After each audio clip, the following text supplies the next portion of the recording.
Fortunately, we were hearing reports that a brick came through the away dressing room, hitting Alan Marriott in the head, and then you were subsequently spat at. What can you tell us?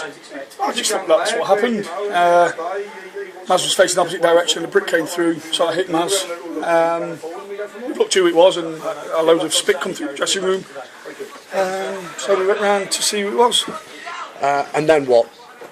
Well, there's a bit of confrontation, but I'm not accepting that. I'm not accepting a brick coming through the window at this level of football. I'm not expecting people spitting at me. What will you do as a result of this, Paul? Well, we've done all we can. What the club does is a different thing. But you know, sometimes it happens in football. But first time I've been subjected to a brick coming through the window. Let's talk about the match, because of course it was a fantastic 3 points. It rested on two big decisions by the referee. Let's talk about the first one.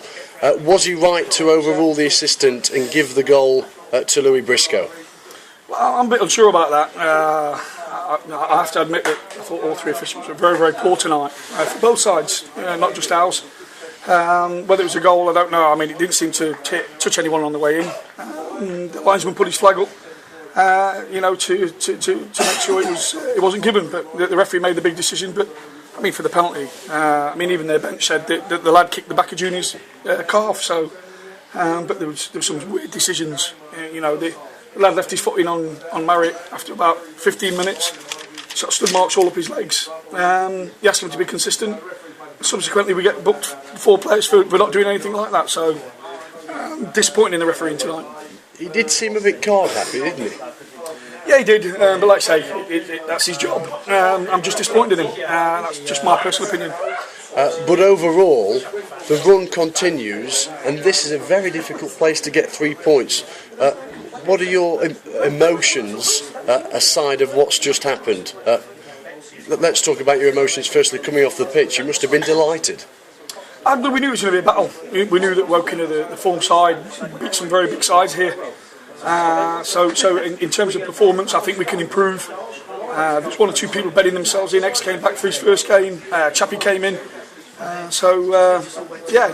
think we can improve. But we've got to be absolutely over the moon with the result. It's not a lot of teams come in and win.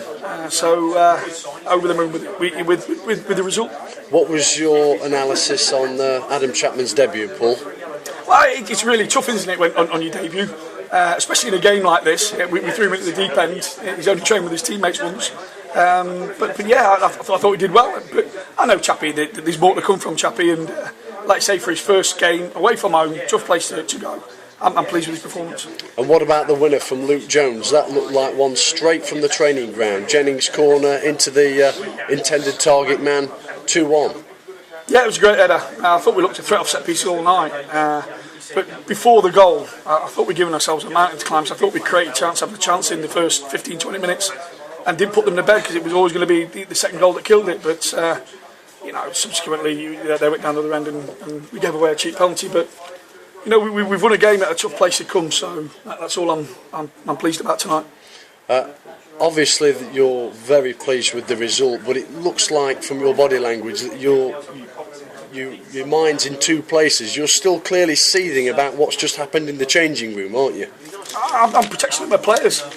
When a brick comes through your window, at this level of football, something has to be done. Then someone puts their head through it and spits in my face. I'm not going to accept that. I wouldn't accept it on the street. I'm not going to accept it at a football ground. So whatever comes my way, and I don't know how the referee will make a report of it, but I'm going to have to accept it. But I thought it was a disgrace. Has the referee been informed? I don't know. I just, like I say, I probably had a head rush and probably acted, a little bit rashly. But like I say, when a brick comes through and hits my goalkeeper in the back of the head with broken glass, and then not just that, but we get spat at and abused. And I'm not just saying spat at, but the spat actually went straight into my eyes. I'm not going to accept that. Like I say, I don't think any man on the street would accept that. I'm not going to accept it just because I'm a football manager. Will you speak to the referee to ensure that he is aware of this incident, Paul? I think the whole club's aware of it. The amount of people that were around the corner trying to split up the fracas. Everyone knew what happened, and all their officials say that they knew what happened and they're going to deal with it. And from the club's point of view, will you be pushing this through the club's hierarchy to ensure that they take further action? Is that what you'd want? Well, the game's going crazy, and I think at some point some footballer is going to get really seriously injured if we don't stop things like this. You know, players running on, people running onto the pitch and attacking players, and supporters throwing bricks through windows. At some point, something's got to be stopped. And like I say, I'm not going to accept it. I won't accept it on the street in the afternoon, and I don't think we should accept it in a football ground. So it's about time the authorities got their act together and really punish these people. It's only a minor few. You know, I'm not tainting everybody in the ground today. There was just a few idiots, and the idiots need sorting out. That's how I feel at the minute. I think I forgot to ask earlier, but finally, how is Alan Marriott? Yeah, he's all right. I think there's a little probably cut on his back. It could have been really serious, Steve. When a brick comes through any window and it hits somebody, you're talking people being blinded, scarred for life. I think. Laughing at it now, we can deal with that, but I'm not going to deal with spitting. And like I say, the idiots need punishing, need banning from the game. Because what it does, it taints every other supporter. And there was only a mindless few, but the mindless few need banning from the game. After all that, we're glad to hear that you and your players are okay. Thanks for your time as always. Thanks, Steve.